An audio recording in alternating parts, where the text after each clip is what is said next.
We hear about the Fed all the time in today's news. But what is it and why do I care? Stay tuned and find out on Money Minutes.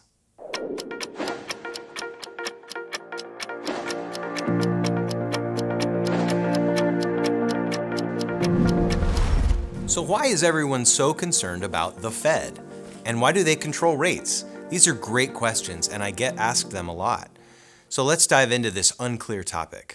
The Fed, as people call it, is the Federal Reserve. It's actually a private organization despite the name having the word federal in it. It is not a government agency, which to be perfectly honest is my least favorite fact about the Fed. But leaving that topic aside, the Fed determines the Fed funds rate, or the target interest rate set by the Federal Open Market Committee, or the FOMC. This is the rate at which banks lend to one another overnight. That's all a very technical way of saying that the Fed determines the rates we pay and get paid for risk-free investments, such as FDIC-insured accounts and instruments, such as checking accounts and CD accounts.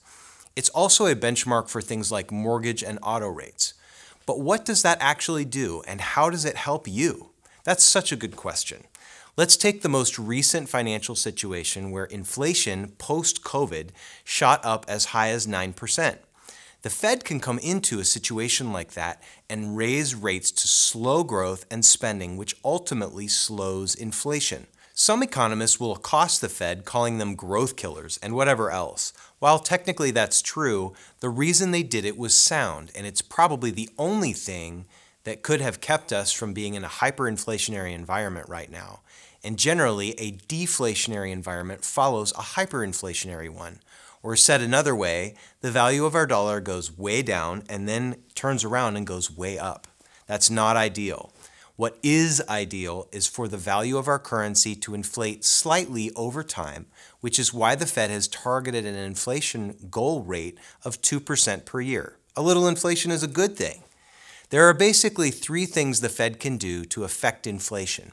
Number one, it can raise rates. Number two, it can let its investments in T-bills or government notes mature and not buy more to replace them. And number three, it can reduce the money supply in the United States, what economists refer to as M2, through taxes and other means. Right now, the Fed is doing all three of those things, hoping that their actions will stem inflation without killing the whole thing. It's a delicate balancing act, and so far they've actually done a great job. I really can't believe I'm saying that, but it is true.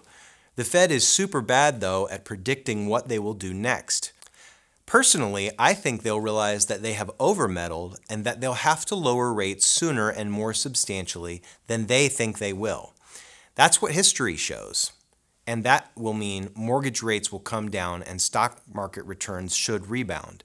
As of this moment, the only reason there is any growth at all in this year's stock market is because of big tech. Almost nothing else has performed much at all. So stay tuned and make sure you're allocated properly and ready for the recovery.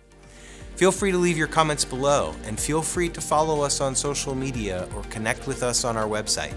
I'm Mike McMeans, president of Silverlink Financial, and thank you for watching.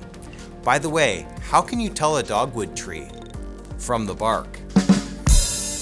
Catch you next time.